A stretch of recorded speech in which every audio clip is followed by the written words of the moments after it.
This video is made possible by the Eliason Group, an Agile consulting service. You can locate the video under Follow Us, then select Recent Videos on YouTube on the agilenewengland.org website.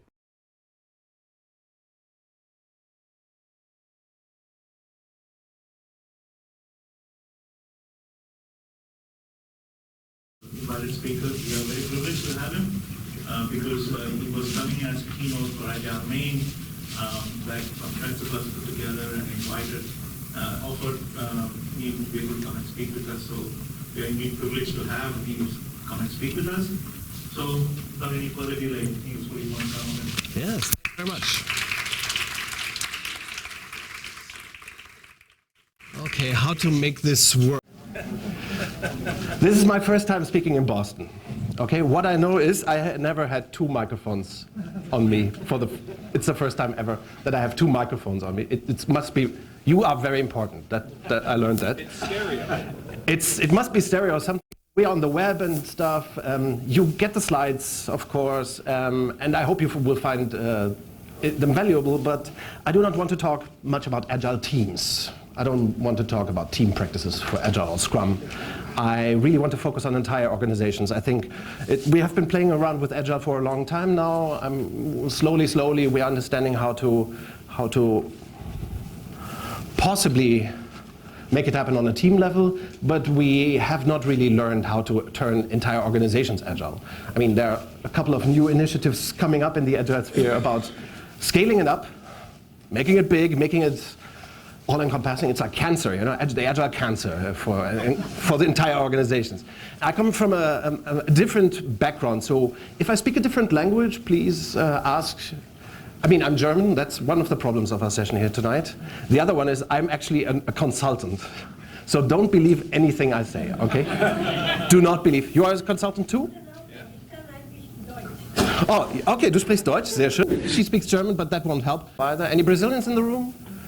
No? Okay, good. Next time. Any Latinos? No Latinos here? What's wrong with Boston? You are, okay, the only Latin American in the room. That's very good. So, don't believe anything that I say, please. Don't believe anything that I say. Question everything if you like. This is meant to be a little bit about, to be a conversation. Yeah? I'm not trying to convince you because I do not believe that we can convince anybody of anything. It is impossible to convince other people. People can only convince themselves. The only person to convince you is yourself. Yeah? So don't believe in anything, and please tell me if you disagree, and we might then have a good discussion. I'm here for shameless marketing reasons alone. My forthcoming book is called Complexitools, so I put this here loudly. You will not get anything useful from this session. This is just marketing, sales, you know, sales pitch. I also brought another previous book, Organized for Complexity, which is actually available, and you can buy it for $15, and we will have a raffle of 1 or 2 copies at least. So this is the detail. I want to talk, to discuss with you how to turn entire organizations agile. I believe that any organization in the world can become radically, let's say radically, brutally agile in just 18 months and within 7,000 flips. What that means, we may get to that later on. You know? But 18 months, 17,000 flips. And it's not difficult. It's not complicated. It is complex. So I wanted to discuss with you the phenomenon of complexity and why the complex is different than the complicated. Also what that means for software development, what that means for agilists, what that means for organizational development, and how we can finally get closer to seeing more organizations that are truly, truly agile. This is, I think, where we're stuck. This is the problem. Of course, don't believe in anything that I said, but this is true. This is the problem. Yeah? People are not the problem. As any true agilist knows, people are very smart.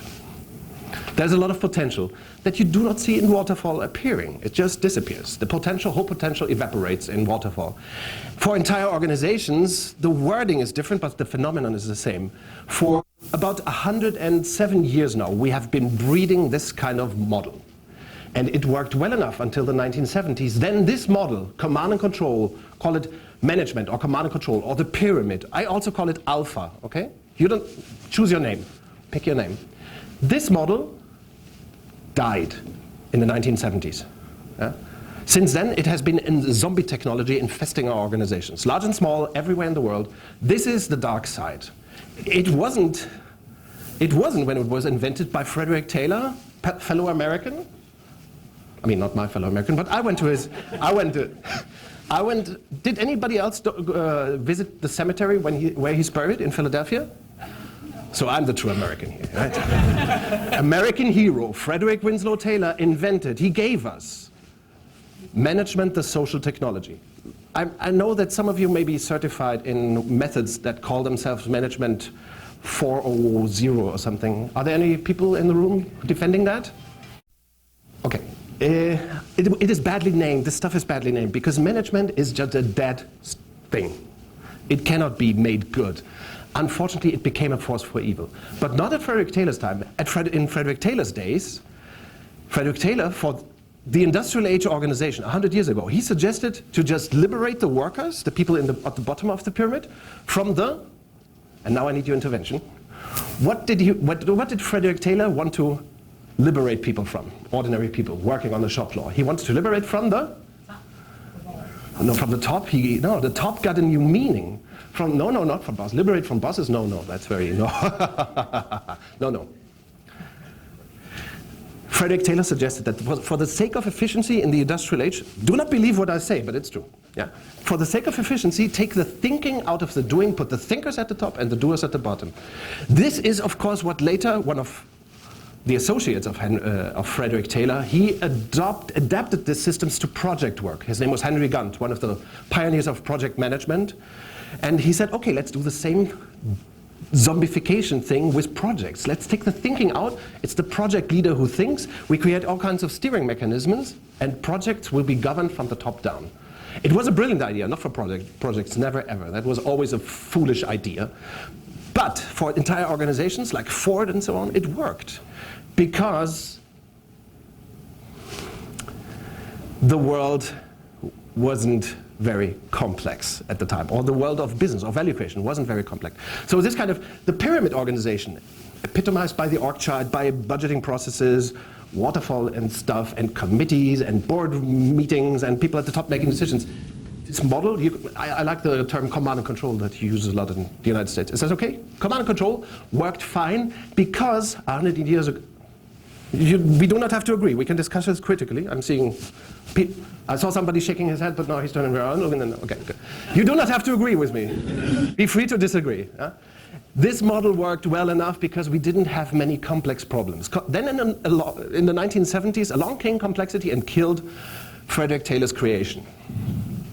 Complexity, the image has a meaning here. Complexity is like the weather. Have you ever complained about the weather? That is foolish bullshit, of course. It doesn't work, right? We can complain about the weather, but the weather doesn't care. It doesn't give a shit, as you say here in America, I hear. Yeah? It's the same with complexity. Complexity is neither good nor bad. If anybody in the world says that complexity is good or bad or can be reduced, that is a fool. Complexity is, just like the weather, it makes a difference if you are prepared or not for complexity. That is the difference. Yeah? Complexity is neither good nor bad, it's like the weather. It is. Now, to understand what complexity means in organizations and why it killed waterfall, if that ever existed, by the way, why it killed management, the social technology, we have to understand that in Frederick Taylor's times, we didn't have so many complex problems in organizations. The world was predominantly, or the world of work was dominated by blue problems, not red problems. Red is complex. This is what I suggest to you. For the next hour or so, I would like to invite you to call the complex just the red. Okay? The complex is the red. You see here a metaphor for something complex. Do you see it? A girl? She is complex. Yeah? But what is the opposite? Well, I'm not sure why you are laughing. This was not a gender thing, what I meant. No. Any human being is complex. Any thing that's alive, the weather also, it's not biological. The weather is not biologically, or climate, it's not biologically alive, but it is complex, so alive in this sense. Yeah? Complex stuff is alive. Blue stuff is dead, and I'm not judging. I'll give you an example of something complicated, sorry, the complicated, the blue, that's dead. Yeah? The blue is dead. This watch, it's dead, right? It's not alive. Blue stuff or complicated stuff, like a watch, can be controlled from the outside. These things are exact, precise. The interactions between the parts do not change, or it is, how do we call a watch that where the interactions have changed between the parts? Yeah, in German we say kaputt, you know. So a complicated thing can be working or it's kaputt, you know.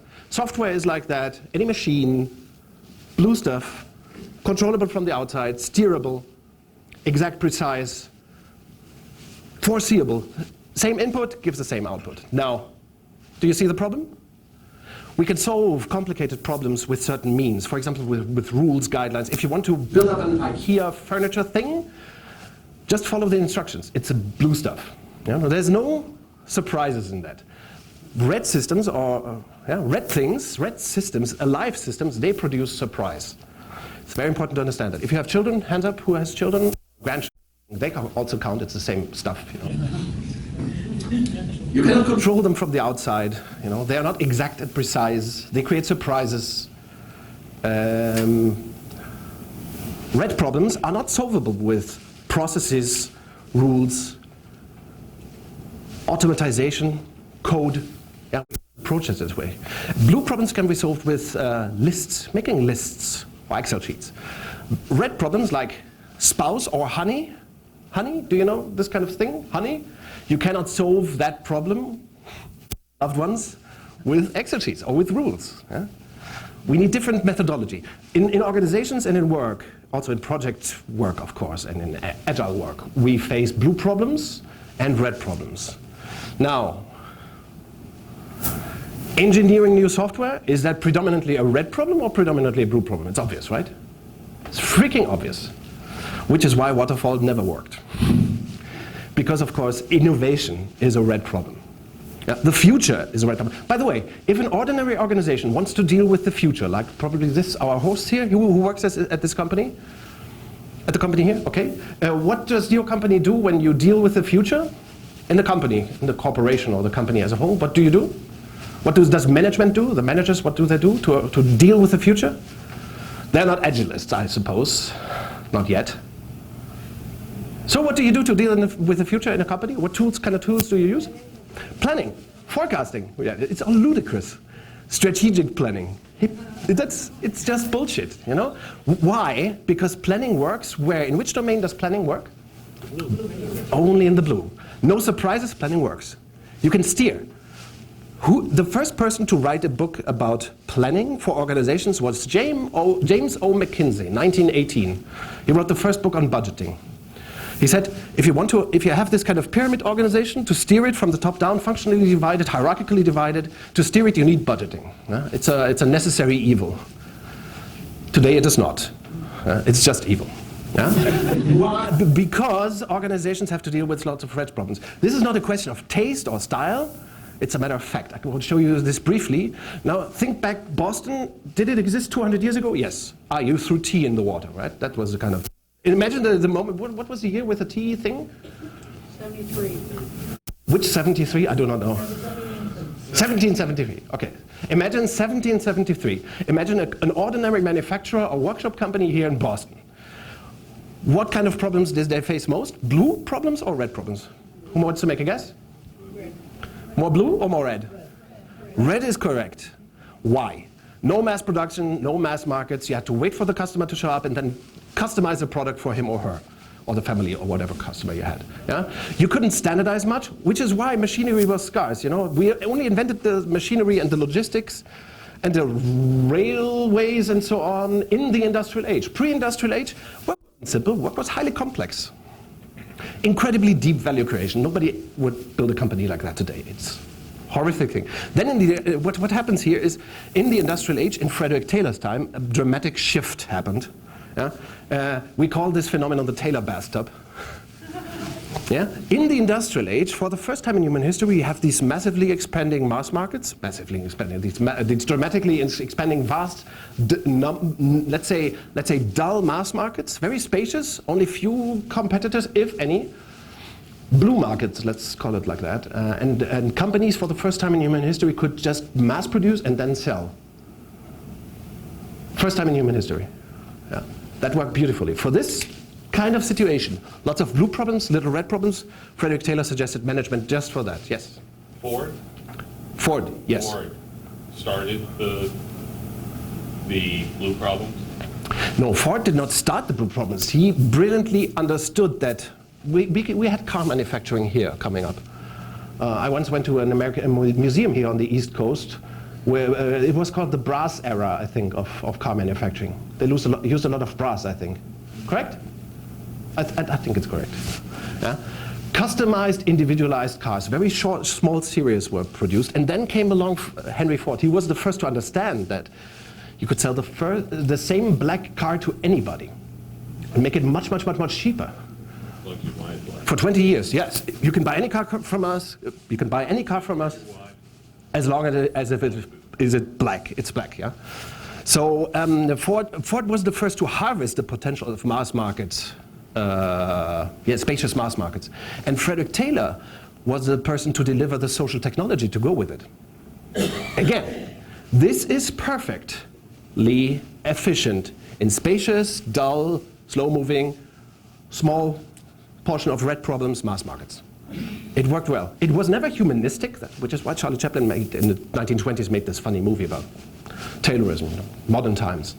It was never humanistic, but it was efficient, highly efficient. Yeah? It was a little, I will not say the word again. I'm here with my great friend Dan, and he had to hear the F word a couple of times over the last couple of days, I think. I like to use the F word and the S word. You know what comes out of the human body? Yeah, okay, you can imagine. So, and this was brilliant at the time. Again, this was efficient. Never humanistic, it was efficient for the market conditions. What happened in the 1970s, we get from Taylor to another model, another time. And there was one company in particular in the 1970s and 80s that epitomized this dramatic shift of events. The red grew back. This is not an opinion. You may not like it. Like it or dislike it. It's a historic fact. Markets changed. You see the markets there at the top? They went from dull, slow-moving, spacious, to dense, highly populated red markets, where a competitor in India having an idea today may irritate your business or interfere with your business or influence it tomorrow. Yeah? It's neither good nor bad, it's just a matter of fact. It's a historical fact. You may say it's a hysterical fact. Yeah? But the hysterical thing is that we still ride the same dead horse from the industrial age. We are still trying to solve red problems, predominantly red problems, because we have automatized lots of the blue problems away. I mean, you have done it, software people. You've automatized a lot of the blue, manual, repetitive, standardizable work. You automatize it. Brilliant, yeah, but markets have changed, conditions have changed. So now we predominantly have to tackle and solve red problems. Yeah? It's neither good nor bad, it's just a historical fact. The problem is that we are still using this model. This was okay because in Taylorism or in the industrial age, we didn't need so much intelligence to solve all those blue problems, repetition, repetition, repetition. We didn't need so many people thinking. Now with the red markets and much red problems we are facing, we need people to think. Yeah? We need to reunite the thinking and the doing. And give me the company that became famous in the 1970s to devolve the thinking to production people, ordinary factory workers. Toyota. Huh? Toyota was one of the first companies to figure this out. There were other companies pioneering this in the 1970s, for example, Southwest Airlines. I think it's a brilliant case. No matter what accident happened to yesterday, it doesn't, I don't give a shit. It's still the most brilliant airline in the world. Not because people are smarter, it's because their potential is better used by Southwest Airlines and has always been. It has been not a command and control organization, it is a radically decentralized organization. Yeah? Some organizations have adopted a better model of organizing which looks like this. Yeah? Frederick Taylor suggests as the pyramid, dividing between thinkers at the top and doers at the bottom. Now, let's imagine how that would work, because a company really isn't a pyramid. Every company in the world is actually a peach. Not only every company, every organization in the world, public, not-for-profit, for-profit, governmental, schools, hospitals, they are peaches. They have never been pyramids. The pyramid is just beautiful bullshit. Yeah. So imagine for a moment, markets turn red. Do you see outside? There must be that's the red outside. An organization is a peach. It has this skin boundary thing, and outside are customers, clients, competitors, the job market, and so on. These markets turn red. Very surprising, very complex, very alive, very competitive.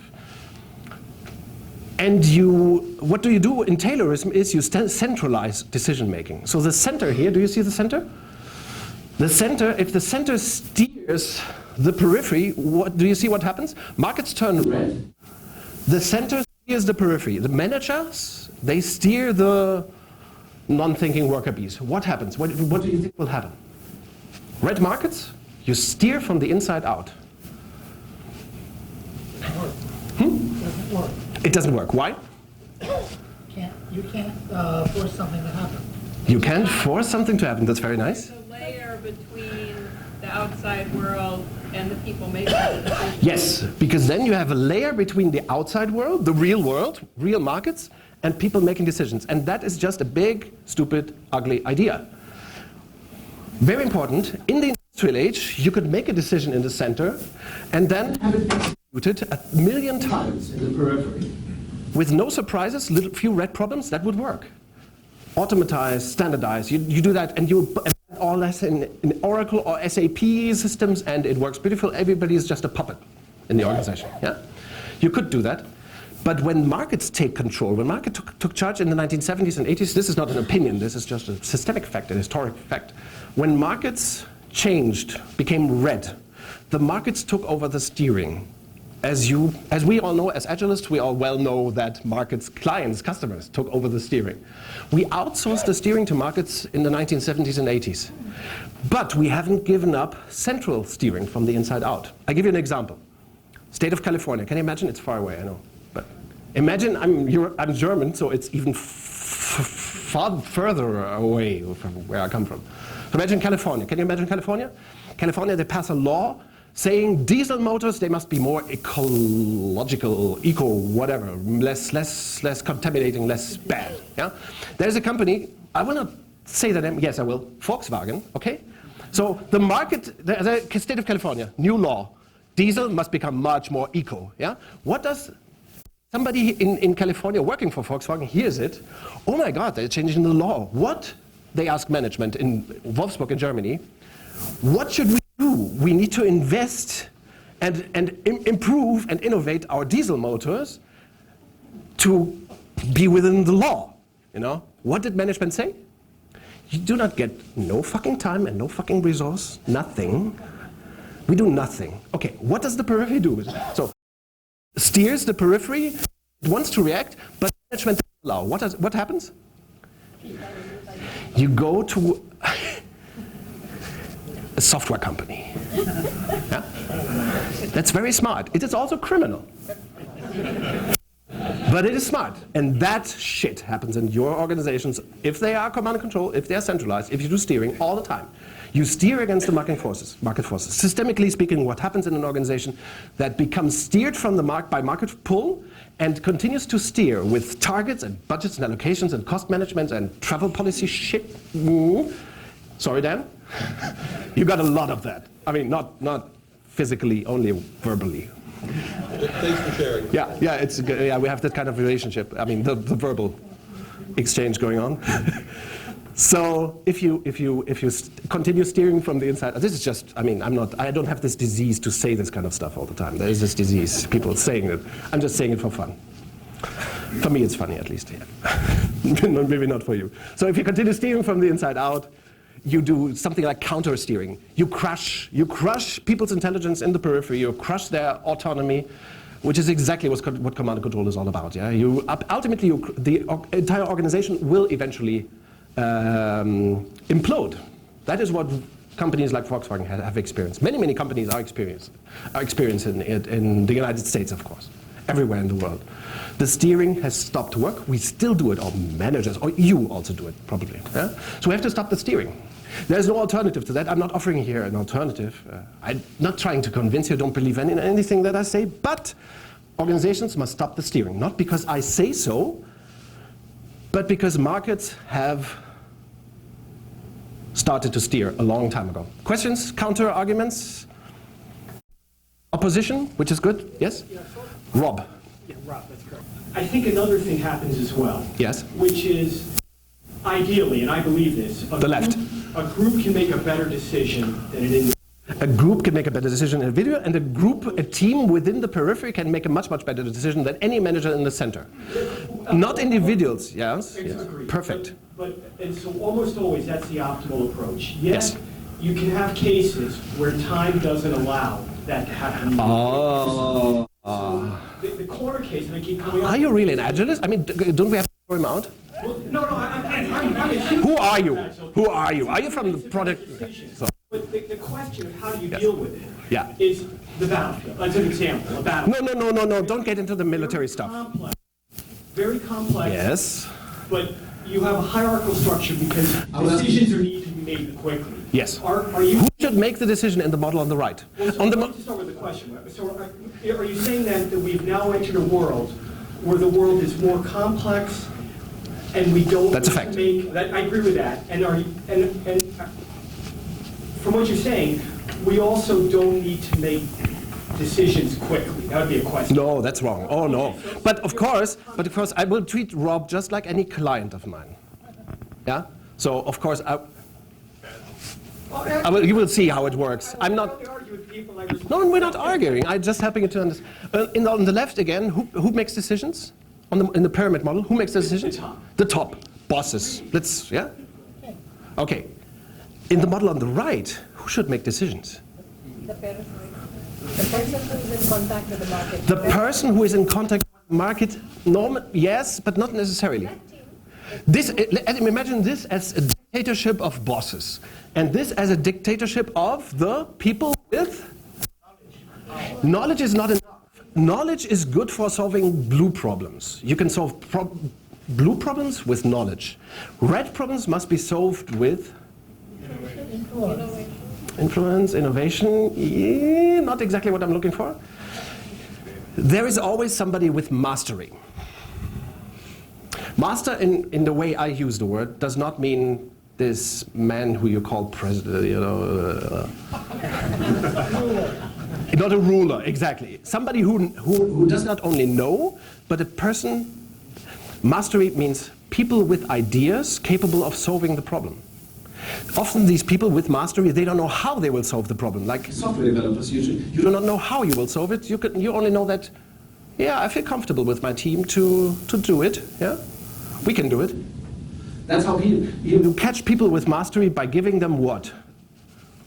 It's like they are like mice. Autonomy, yes. No, you catch them with problems. People with mastery, they love problems. Bosses like decision making. People with mastery like the problem. Yeah? That's the difference between the left and the right. In the left, you go to the general. In the right, you talk to the person who knows. And there is, in every organization in the world, there is a secret knowledge about people who, not who knows, but who can do it, who have the mastery. There's a secret knowledge. So you go to the person with the knowledge, with the mastery, sorry. Yeah? And the person with mastery often isn't the boss. More often than not, the person with mastery is not the boss, obviously. Yes? We have a practical problem here, especially on the scale of something like Volkswagen, because mastery doesn't like to live in an office, field office in California. It likes to live either in New York or in Silicon Valley or in Stuttgart, right? So at that scale, I don't think you find that much mastery close to the client in California, do you? I'm not sure what you're saying. So I think what happened in organizations, we have done command the left model. We've been doing it for 100 and whatever years since Frederick Taylor, and that's a long time ago.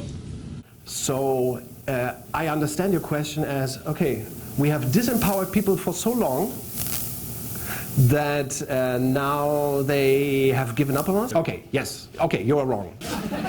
That's how I treat my clients as well. I'm just demonstrating. I love you for the question because it was... it was very good. There's a dirty secret about organizations. Organizations are like theaters. Yeah? Organizations are like theaters. They have a front stage where the official thing goes on and a backstage where a lot more goes on. Yeah? Get that? There's a lot of light in the front stage and very little light. Things are almost invisible on the backstage. And organization Volkswagen has a front stage that is what? Freaking out on command and control. They love it. You know, command and control, left. The left model is the front stage. And on the backstage, people still do the work secretly. It's almost not allowed. Officially, you cannot do the work at companies like that. Or take, who here is in a bank? Nobody? Can I talk badly of banks? American banks. Do you think people can officially create value, work in this way here? They must play this game and secretly they do some work. Very little, but it's enough for Bank of America to survive. And Chase and Wells Fargo. Organizations today, there's an epic battle for those of you who watch Game of Thrones, it's like that. Epic battle between these two structures. People want to do the work in the periphery, but they cannot because it's all this theater going on. Innovation theater, by the way, design thinking is nothing else than innovation theater. It's a nothing, it's a little fart of a method, and it basically simulates, or brainstorming, it only fakes, as we well know, right? It only fakes real work. Real work is always done in the structure on the right. You cannot work in the structure on the left. It's just theater. And this, let's say this tension between these two structures, formal structure on the left, value creation structure on the right, it has become very, very prevailing, very powerful over the last 3 or 4 decades, which is why we did a lot of crazy stuff. We looked at Toyota in the West, we looked at Toyota and we saw quality. What did we create? ISO certification in Britain, of course, they are the worst. And what did we create in America to make quality happen? Well, quality managers or Six Sigma, which is just the dark side of quality. Yeah? What else did we do? We have now lean consultants faking value creation on top of command and control pyramids. I'm going to try to make this entertaining, but it is a very serious business. Organizations have become, let's say, schizophrenic over the last couple of decades. Sadly. Of course, as agilists, we are currently, not sure what my friend Dan will say about that, we are currently falling in the same trap. Instead of confronting this head-on, we try to make a little agile happen here. Not sure for what kind of sake, for the sake of happiness of software developers? Okay, yes. I want to invite you to debate a little, but I will control the debate, of course. I'm like a dictator when I speak. But let's have some interaction and discussion. I just want to provide some counterexamples for the question of the military being a good example of command and control. So, yeah. In the 16th century. Oh, we go back, way back, okay. 16th century, King Philip of Spain sent the Spanish Armada to England. Yes. And gave them very, very explicit rules and refused to give them any flexibility. Yep. They ran into some innovation in the Navy, yes. And wiped out the entire Spanish. Exactly. You cannot, in this model, you cannot confront surprise. There's no way to deal with surprise. Yeah. Eisenhower said, planning is essential, plans are useless. Other military leaders have said, no plan survives the first bullet. Yeah. Or what did I hear today? What did you say about the boxer? Everyone has a plan until they're punched in the mouth. Everyone has a plan until punched in the mouth. Who said that? The guy with the tattoo, Mike Tyson. And there's some truth in it. I think the American military, for example, from the disaster of the Vietnam War, learned a lot about decentralization. They start to equip soldiers with, well, they call it intelligence. It's not really intelligence. It's just technology. You know, the intelligence is supposed to be here. Yeah, and it works. Often, more often than not, the technology kicks in once the first punch in the face happens. There's a beautiful movie about that, Black Hawk Down. Yeah, there's a beautiful plan. Everything goes wrong. People start to think, and dramatic things can happen. High performance happens, and that's exactly. W.L. Gore, by the way, an American company. It was founded upon the premise by Bill and Viv Gore, who left DuPont because it was an unbearable command and control place to work at. And Bill and Viv Gore, they said, let's build an organization that is always on the edge of crisis and chaos, so that people can take charge. We do not want to steer them, we do not want to control them. Yeah? And the American military had to learn it the hard way, of course. And there's successive wars. Where American military is actually the bleeding edge in introducing agile organizations. Biggest example is McChrystal in the Iraq War. I don't want to get into that kind of stuff. May I interrupt? Yeah. I think I agree with you. The American military research the potential and the need for decentralization very early on. I read entire books about that from the military, American military. I think they figured it out. Maybe they are not always good at acting upon it because there are several factors like precedents, but. Decentralization, I mean, it's a well understood phenomenon since the 1970s or 80s. Yeah. It's not a question of opinion, even the military got it. Yeah. And we know that soldiers must act, or platoons or teams on the ground should act, imagining military interventions or situations. They should think and act. Yeah. Toyota has done it, even the American military has done it, so where are the corporations? Buggers. They are still on the left. We're still milking the left model, right? And to beautify the left model with Agile, it's a crime against humanity. It's a crime against value creation. Yeah? We must overcome the left. So how? Now, almost at the same time when the Agile Manifesto was written, a couple of strange people in England came up with a manifesto, a set of principles for entire organizations. It looked similar to this, a little more words. We then improved it, tweaked it, iterations and stuff. Yeah. So we did that. We now call it the Beta Codex, but in the beginning, this model was called Beyond Budgeting. Yeah? Because we started this work, I was part of the Beyond Budgeting movement since I've been part of it since 2002. It was fairly recent. And we figured that just like the Agilists, writing the Agile Manifesto, to describe better organizations would only be possible based on principles. You cannot describe better organizations by their practices or their names. You need principles. It's like, this is like the constitution for Agile organizations. We call them beta organizations, but call them as you like. Alpha organizations also have a constitution. This is the evil. We are a little bit more radical here. We do not say, let's put people interactions over whatever. It's not over. It is instead of. There's a reason to it. You maybe say, you don't have to believe me, but there's a reason for it. We cannot mix the models. It's not the one over the other. The other, on the right side, alpha, it's the enemy. It's the dark side. It's more like the dark side and the light, Yeah? Of course, yes, exactly. So we must move from incentives to sharing. You will see in a couple of minutes. Any questions? Markets turned red a long time ago. Organizations are still trying command and control, and we have been improving command and control, and have been improving. And of course, the Agile movement is on the verge, maybe, of being sucked into command and control ideology. To commercialize, we are on the verge, I think, of, if I may include myself, we are on the verge of being sucked into commercialization so much that Agile will not be cannot be distinguished from command and control. That's the risk that we are facing. And command and control, the left model, is not the solution. It's a zombie thing. It's, zombies? Yeah. They are not dead. They are undead. Yeah? They walk around. This left model, it walks through our organizations everywhere, but it's not alive. Yeah? It's undead. Now let's talk about the funny stuff. I want to do a little bit of research with you just to get deeper. This is a very important point. I'm not doing this for fun. This is not supposed to be funny. So we have to talk about, this is important, just to do a little difference between I want to seduce you to think a little bit more about the blue and the red. In the realm of the blue, processes work. They work. You can write a process, you can define a process for blue stuff. Repetition, exact, precise, controllable, people follow it. What do you need on the right side, on the, what do we call that? In the domain of the blue, you need processes. In the domain of the red, you need the other stuff. People with ideas, several people with ideas.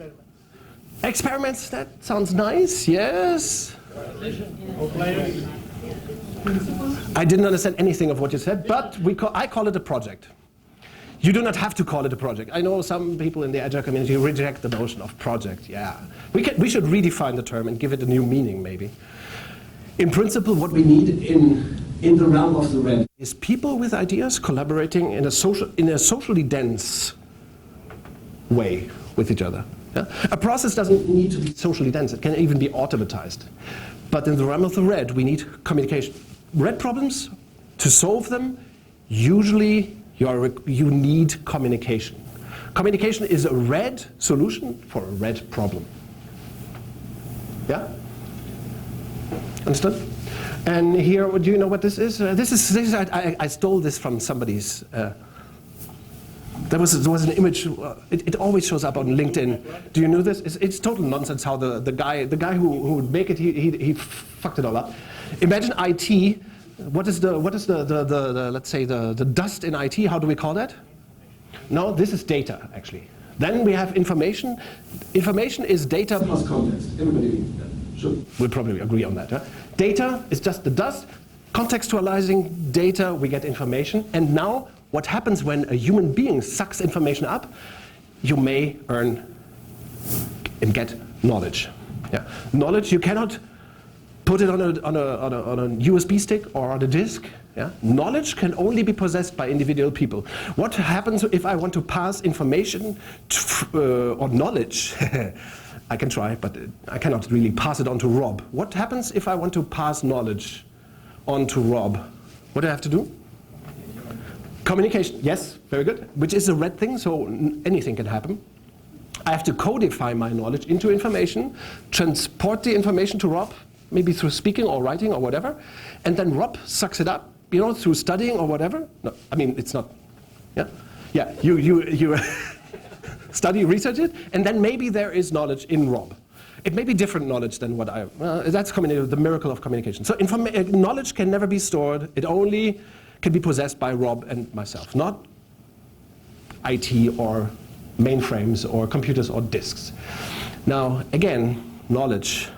It's a child of the past. You can only solve blue problems with it. The more red problems you are facing, the more you need this other stuff. People with ideas, or, shortly, people with mastery. Knowledge doesn't get you there. Knowledge only for the blue problems. And the tricky thing is that knowledge is easily acquired. A little bit of research and Googling and Wikipedia and studying a guide, a manual or something like that, or a recipe. But mastery must be acquired through practice. Or as the teachers say, you need practice and then you need practice and finally practice, yes? Some geeks say 10,000 hours of disciplined practice to acquire mastery. And it's approximately correct, you know? Acquiring mastery requires time. Knowledge is for kids. Adult people like here in the room, we need to acquire mastery, and that only happens through practice, period. Yeah? Wisdom would be good if we turn 50, 60, 70s. We have to build wisdom, but that's not here on the slide. Yeah. Okay? So this is an important difference. The blue problems can be solved with knowledge. Red problems require mastery. Now, can we discuss people? Sure. Yeah? Very important. Who knows this concept? Theory X, Theory Y. Invented by another great American, a hero of mine. What's the name of this guy? East Coast guy, I think. No, Maslow is the guy with the motivation pyramid. He never drew this pyramid, by the way. He's not guilty of that creepy concept, which is completely wrong, by the way. Completely wrong, because we do not satisfy our motives from the bottom up. Even people who cannot shit well want to self-fulfill. See? It's so easy to explain. We don't work ourselves up. You have a bad day, don't have food, you still want to self-fulfill. You're in prison, you still want to self-fulfill. You don't have freedom, which is there somewhere in the motivational pyramid, but we still want to self-fulfill. Maslow didn't come up with the pyramid, his stupid readers came up with it, and he had to defend his own concept against yeah, okay. This is from Douglas McGregor, colleague of Abraham Maslow and Frederick Herzberg, another great motivational researcher. To me, he is the greatest. If you want to understand, if you want to truly understand Agile, you must read his book. You must read his book, The Human Side of the Enterprise. Of course, you don't have to believe me. You can also ignore the book, but Human Side of the Enterprise. McGregor comes up with this idea that in the environment of work, we do not have one image of other people's human nature. We have two images of human nature.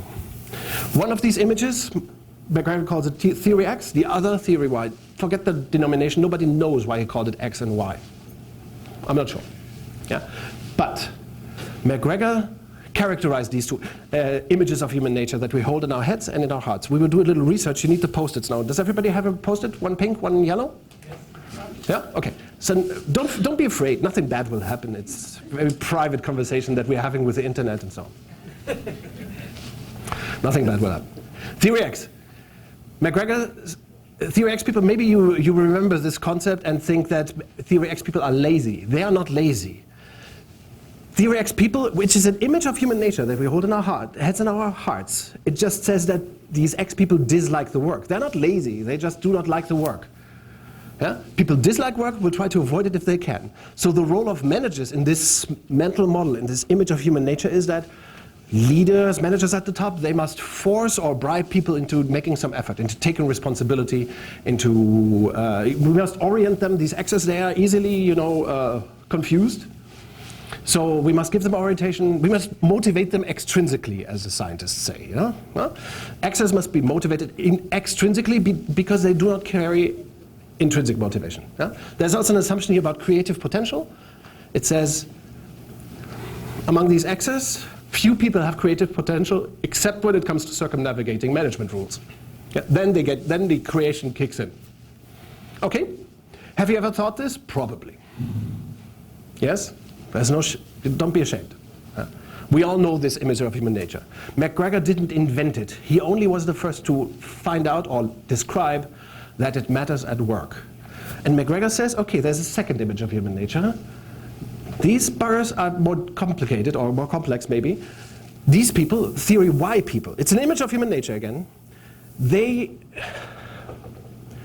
do not necessarily love the work. Their relationship with work is different. These Y people, they need the work to feed themselves and their loved ones. They need the money from the work to feed themselves and their loved ones, but they also want to take an interest in it.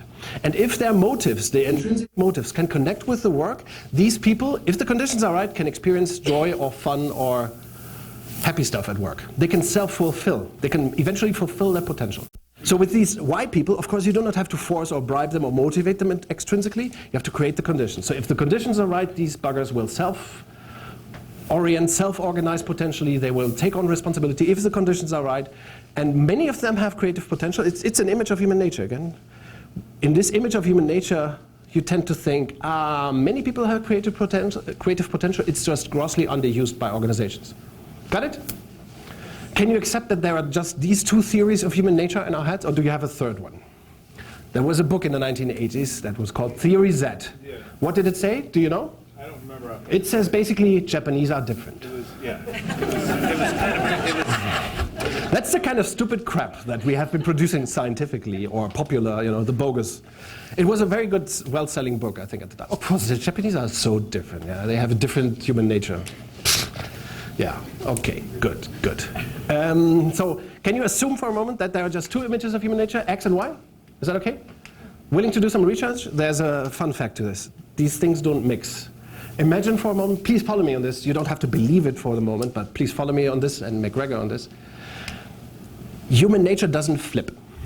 It doesn't change. So people can only be X or Y. Is that okay for research purposes? Okay. This is a very simple exercise. Don't be afraid. Take the pink Post-it note, please. And you need a pen. Take the pink Post-it note. Very simple. Very simple. Don't be afraid. Look inside your heart. Check out your human nature. Just take a brief look at it. You can close your eyes, but you don't have to. This is not a Ken Wilber session or something like that. Not meditation or something like that. So you don't have to close. Just look inside. Think about what human nature you have.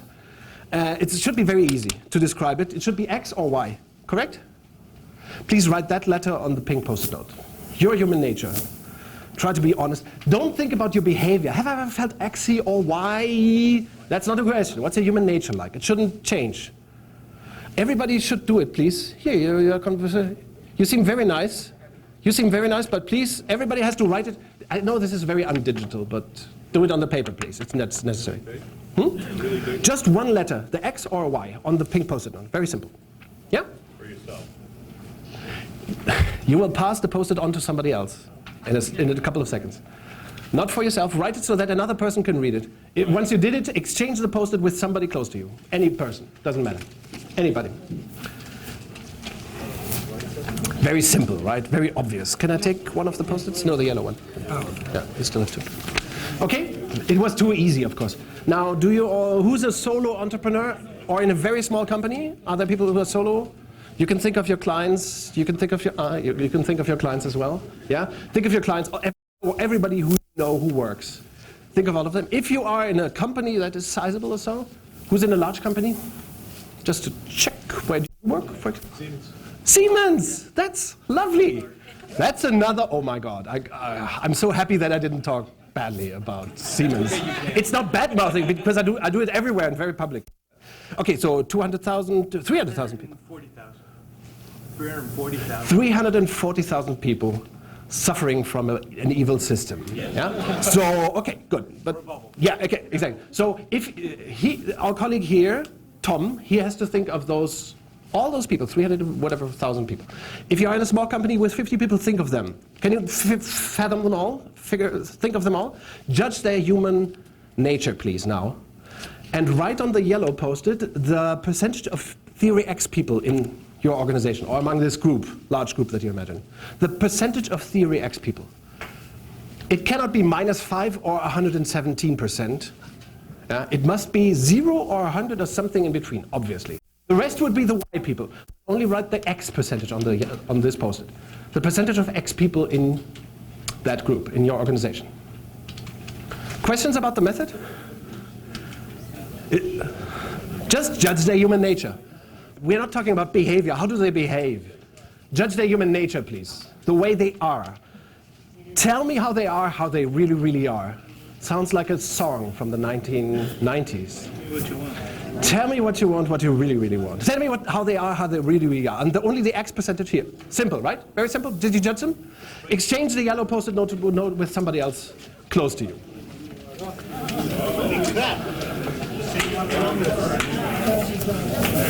Do you guess? Who wants to guess the result? I mean, we are all Agilists. Who wants to guess the result? Who wants to guess the result? They're all the same. They are all the same? What does that mean? Well, I don't know. What you exchanged is... It's pretty much the same? Okay, let's analyze the results. Don't worry, I studied statistics in Germany. Take the pink post-it note first. Pink post-it note, there somebody wrote a letter on it. If the letter is X, hold the pink post-it note up. Only X post-its, hold them up. What the fuck? What? We have 5. We have 5. That's sick. Do you know why that's sick? I will soon uncover why that is sick. We have a problem. But okay, it's not a big problem. I will just do what statisticians do. What do they do? In a room full of people, 5 hands go up, 5 post-its go up. I will round it down to 0. It's noise. That's what statisticians do. Yeah? So we saw 5 post-its, I rounded down to 0. There's a reason for that, by the way. Okay, now please take the yellow post-it note. Somebody wrote a number or a percentage on it. If it says 0 or 0%, please hold it up. 0, oh my God, this is, oh my God, oh my God. Okay, we have two papers in the room. Okay, I will say something that I, usually when I speak in Europe, I say something like, you know, I lived in America, in New York for a while, for 5 years, and in America I learned incredible language. Americans in this moment, they say stuff like, we are all fucked. That's what you say. I tell that everyone in the world. Americans, in this kind of situation, it's the appropriate moment to say, we are all fucked. Do you see why we are all fucked? Who sees it? We are all so doomed. Why? We all think the problem is someone else, yes? What else? Other observations or interpretations? We don't need to agree with McGregor. You don't have to agree with me. But McGregor and I, we are very, very close. Yes? We think our intentions are better than others. We think our intentions are better than others, yes? We judge other behavior and we judge our intentions, yes? That's part of the thing, yes? What's with, there's a problem with Theory X people, do you see it? There's one particular problem with X people. They do not fucking exist. I love to swear in English. Sorry for doing it. I must apologize, but it's so funny. They do not exist. Xers, this is McGregor's. This is why it's so important to read McGregor well. Most people don't do it well. They think that, oh, there's some Xers around. No. McGregor says it loud and clear in his book.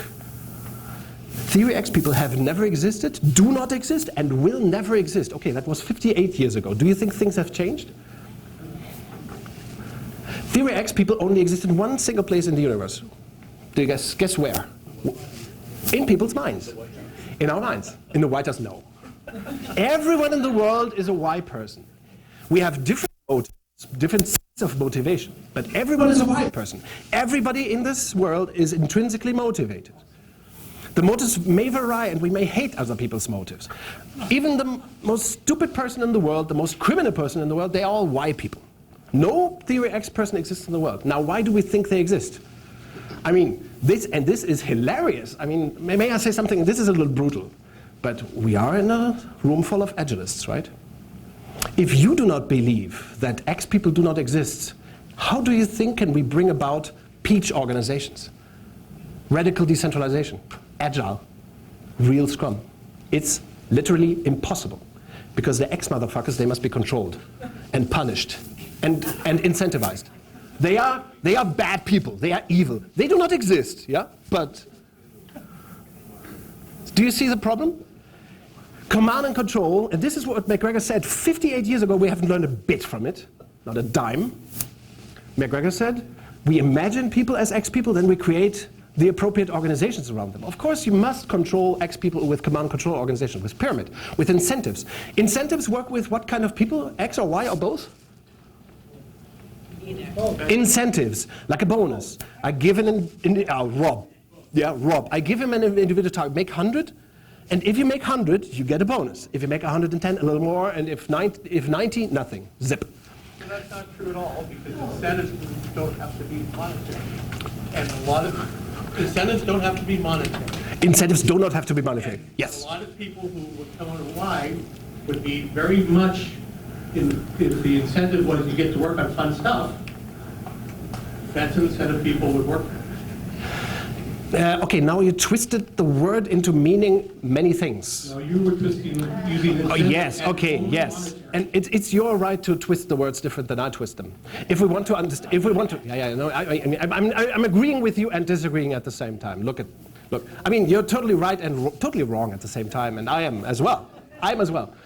Incentives for me, it means incentivizing somebody. And in this notion of Theory X and Theory Y, McGregor's notion and mine, of course, good, interesting work doesn't incentivize. It is not an incentive. A job is not an incentive. You pay people for being there, you know? They join a company voluntarily, and there's payment in exchange, and they are here. And offering them work to do is not an incentive. An incentive is like the carrot and the stick thing. That's an incentive, in my definition. You may not share the definition. You don't have to agree with me at all, by the way. Yeah? But an incentive is this carrot and stick thing, you know? In my definition. Good work or work is not an incentive. Yeah? In my definition, again. We don't have to agree. So incentives, like monetary carrot and stick, works with what? Like at a bank. Imagine we have Bank of America, one of the worst companies in the world, right? And of course, Deutsche Bank, Empire of Doom. Yeah? And it's not because people are not the problem. It's that what happens if you dangle incentives in people, they get greedy. And what Alfie Kohn, another brilliant American, has said, of course, if you offer an incentive, people will not only kill for it, they will eventually break the company. It wasn't Alfie Kohn. Alfie Kohn said, if you want to kill innovation, incentivize it. That's even more brilliant. Alfie Kohn, brilliant guy, hero. Do you know his work? People should never be incentivized. Any incentive is a command and control thing. It's a crime against humanity. It should be dealt with in The Hague. Alfie Kohn. Alfie Kohn. I wrote an entire paper on this. It's called Heroes of Leadership. All these names I'm citing, another, like the Gores, etc. And Deming, of course, would be another name. McGregor, Taylor. I wrote a paper, Heroes of Leadership. Very interesting. I hope for you. Okay, so incentives, all of that is. Now, there's a problem. Our organizations are full of practices. Don't believe me. Our organizations are full of practices that force totally capable Y people into terrible, stupid X behavior. Mm-hmm. Any other? I'll give you an example. Travel policies. No. Do you have it? Yeah. Mm-hmm. Works with what people? Is needed with what kind of people? Is perfect for what kind of people? X or Y? Travel policy. For people who are too stupid and too unwilling to reflect upon their expensive and the money and profitability and sense and purpose. For stupid X people, that's what travel policies are perfect for. Yeah? It's just one example. Oh, there are so many stupid practices. The problem is that there are many practices in organizations that produce X behavior. Waterfall is full of X practices, producing X behavior. Silly, foolish, or donkey behavior. People are not donkeys, they just put their head. They're smart. Okay, I will give you a list. Please count. You are a single entrepreneur, so judge your clients or so. Yeah. If you are in an organization, work in an organization like Siemens, please count the practices on the next slide that you have in your organization. Count them. Of course, they may have different names in your organization. One of my favorites is COO. Do you have COOs in your organization? That is so anti-agile. It's like, for agile teams, having a COO is like kryptonite, right? It's like deadly. But everything is deadly. My favorite is, of course, performance, or one of my favorites is performance appraisal. It's like at home saying, honey, time for your annual performance appraisal. That's just hierarchical command and control bullshit. All these practices confuse red problems with blue problems and Y people with X people. They all belong on the garbage heap of history. All these practices, do not mingle with Agile. They cannot be done well. Yesterday we had a session, today, I think this morning we had a session. And one of the participants worked out, no, some of these things can be done well, like budgeting. Oh my God. If you want people to behave irresponsibly with resources, do budgeting. A decent organization doesn't do that. Yeah? If you want to decentralize decision making to set, people in the periphery, potentially agile teams in the periphery, give them autonomy about resources as well. You can have a profit and loss, in the kind of model that I'm proposing to you, give them a profit and loss statement to these teams so that they can measure their results, but leave them alone with the command and control bullshit. Yes? So I've been on agile teams where they use the idea of a guardrail, in other words, some boundaries, and you can operate within those. Yes. Do you think that is acceptable or not acceptable? Guardrail, that's from traffic, right? Yes. Yeah. It's something that you crash inside. Yeah. A decent company should not have guardrails. I got another metaphor from a German retail company, and they say, we do not have guardrails, it's not metal that we encounter, it's more like elastic rubber band. Rubber band is a much better metaphor. You need every team in this kind of organization to have a rubber band boundary. And the whole organization must be rubber band boundary as well. So it must be, yeah? You don't want people to, you don't want to command them, but you want to give them, of course, self-organization requires boundaries, period. Self-organization doesn't happen without boundaries. If you do not have boundaries, it's not self-organization, it is anarchy or laissez-faire, as Kurt Lewin taught us how to call it. Laissez-faire is just as evil as autocracy. It's both the dark side. Laissez-faire is the dark side, autocracy is the dark side. The only place where the light is, where the force is self-organization.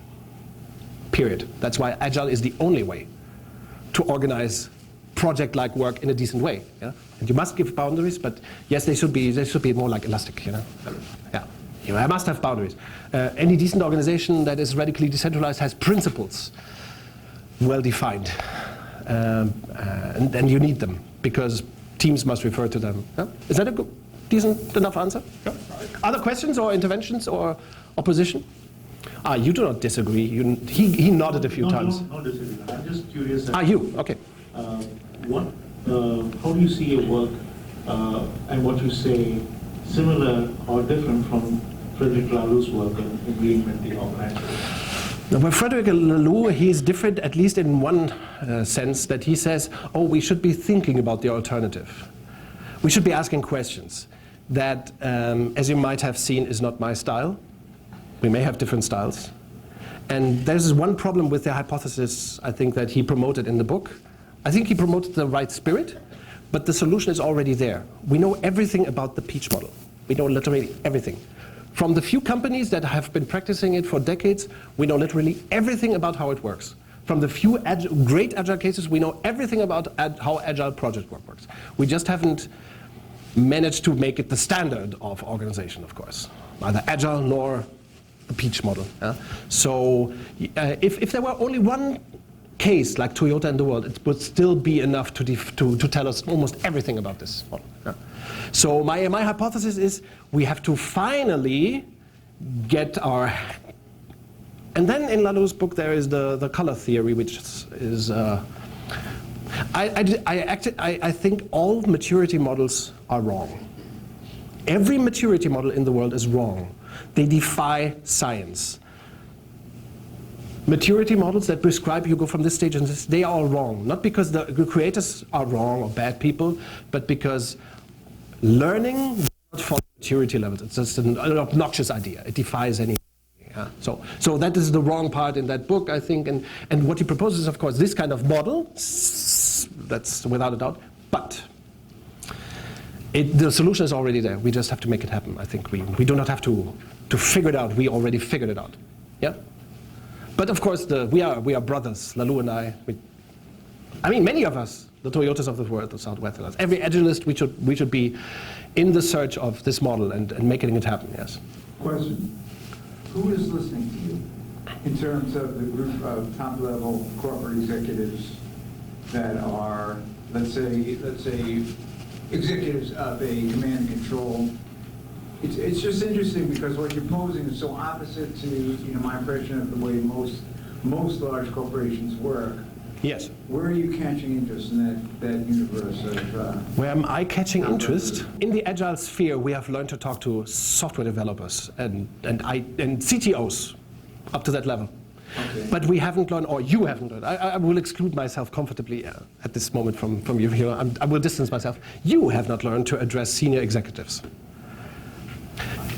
And it's not your fault. It's that for the issue that I raised about incentives, who would you address that issue with? Incentives are bad. Individual targets are bad. Did you get that from my presentation so far? Every individual target in the world is a huge pile of bullshit. Individual targets are a lie, a fraud, because in the right model there isn't even individual performance in any organization. No organization in the world knows individual performance because people have to interact to create the value. Value creation happens in the space between people, not in people. People contribute to value creation, so to say. So individual targets are huge bogans. Who invented individual target setting and linking that to incentives? No, worse. Peter Drucker, unfortunately, did so. Of course, he's one of my heroes, but the worst thing he ever promoted was management objects. And it became the most successful thing he ever invented. He didn't go to the dark side. Everybody took the worst stuff that he ever promoted, and it's everywhere in all organizations. Look how the world works. The same might happen with Agile if we don't get our shit together.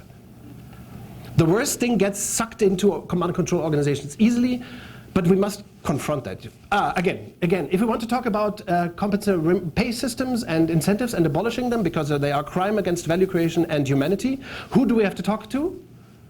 Abolishing incentives. Who can do that in organizations? Let's imagine who? The CEO. The CEO, yes, probably, yes. Assisted by maybe? HR, maybe? Yeah. And maybe you even need some owner involvement. Not necessarily, but some oversight, body of oversight or compliance. Yeah. But basically, you have to talk to CEOs. Have we managed that? That's the trouble. We have to understand. Oh, that's what I suggest to you.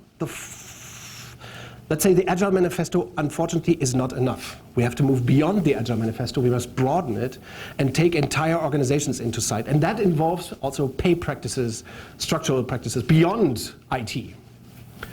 Yeah? The Agile Manifesto is not the problem. We just have to we have to broaden the scope to make the Agile, to fulfill the Agile potential, so to say. Yeah? We have to learn to talk to HR people. Is it okay? Is it okay? You want to ask something or contribute something? Have you had impacts upon companies and a little bit of how they work? Have I had impact on companies? What kind of question is that? Changing. He's asking me if I'm a loser. What I can tell you is that I have suffered defeats. Of course, right? Like any good agilist, I have suffered defeats. Have I had an impact? My God, I'm not a shameless promoter of my work. I like to believe that I have an impact. Is that? We have to have a more profound relationship to discuss that, I think. Look, the question is this stuff having an impact on you? Because one thing I want to show you or prove a certain point to you, if we want to create better organizations, the organizations on the right, it's not an option. The organizations on the right is not an option. It is an epic struggle that organizations are in between the left and the right. And there is no way to get to further adoption of agile organization, the model on the right, the peach, call it whatever you like. There's no way to get there without making our flawed assumptions about human nature explicit. And without understanding that organizations today face complex problems that can be solved in the model on the left. The left model is not fit for complexity. It is not fit for human beings as they are, which is theory why human beings. The left model is shit. It is evil. It is bad. We should never accept that it exists. We should fight it. Are you the movement to do it? I believe we are. I hope you join the beta movement as well. It's called betacodex.org, by the way. You can join it anytime. Yeah. Question. Yeah. In this type of environment, sounds like Nirvana, how do you deal with cheaters? With cheerleaders? Cheaters. Cheaters. Criminals, yes, they exist. They exist. How do you deal with them? How do you deal with cheaters? That's a method that I always use, and I recommend to you to always use it as well. Your question is about the model on the right.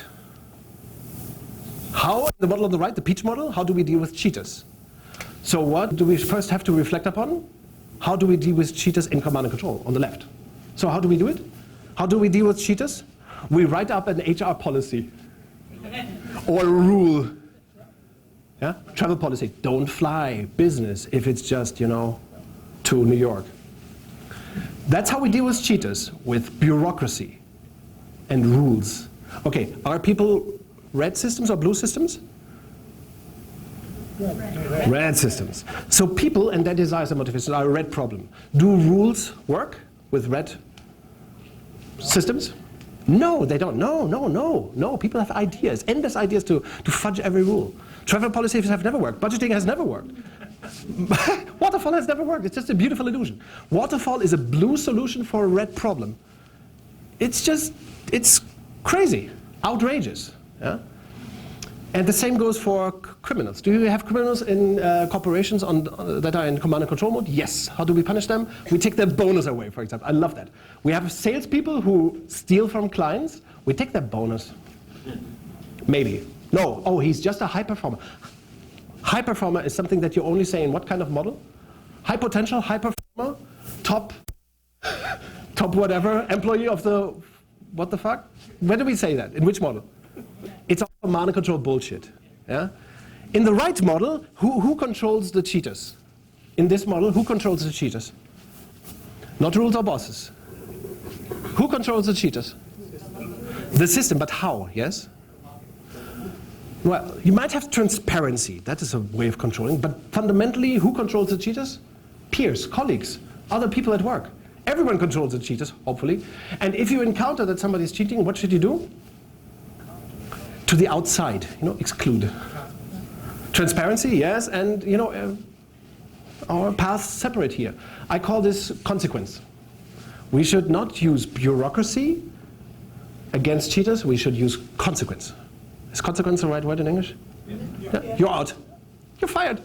Because you're a bad person. You cheated on customers. Oh my God. Yeah. I'm not sure if you're... Would be the last question. The last question, okay. Why don't you like suggestion boxes? I hate them. Why? They are bullshit. Why? Suggestion boxes. They were on the bullshit slide, right? Yeah, they were on that slide. Of course they are. Why are they bullshit? Again, I have to treat him like an ordinary client. So come up with a suggestion. Why are they evil? Who has the idea to put in the suggestion box? Who has them? Anybody? Yeah, non-thinking people at the bottom of the pyramid. So when people have suggestions. Anybody can have suggestions. Where do they go in command and control? These suggestions, where do they go? To? It's always also on the slide. Where do they go? Yeah, to a committee. To the garbage. Yeah, they go directly to the garbage. Somebody in HR says, that's a motherfucker, I don't accept this shit. Circular But they file. go... Huh? Circular file. Circular file? Okay. That's where they go. Oh yeah, okay. Yeah. So, in a decent organization, if you have an idea, where does the idea go? To yourself, to your team. It is discussed, communitized, and acted upon if that is... And why don't you makes sense. It doesn't go up. Suggestion boxes are always to committees. Yes. Oh, yes.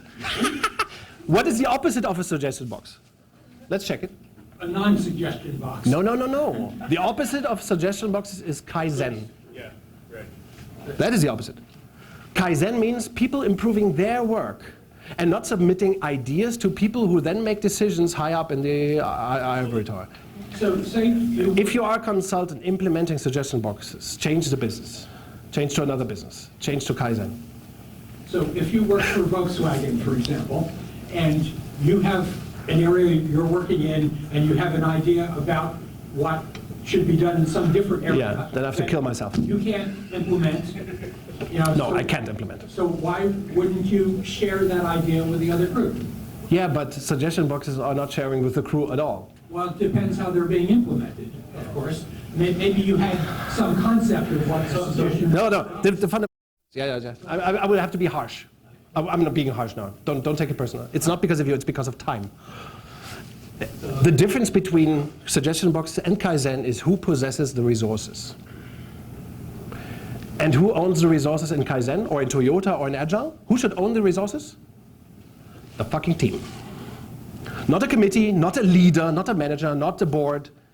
The team must own the resources. We have to give the resources to the people, to the teams in the periphery who should own the money, who earn the money from serving customers with value creation, you know, and they should be compensated by clients for that, of course. So they should basically earn the money, keep the money, own the money, and do improvement with their fair judgment, with their intelligence, with their, yeah, they can do it. You can do it if you really want. Final words? Yes. This is not optional, you know. Don't believe me, but I'm not talking about option here. Command and control is totally done. It's a dead horse that we have been riding for decades. So, no options here. You can deny the truth that people are white people. You can deny the truth that predominantly organizations, especially in software development, but not just in software development, everywhere in the world, in all kinds of industry or sector, we have to predominantly solve red problems. We need an organizational model that is fit for the human beings that we have in organizations and for the markets that we serve. Period. Command and control is done.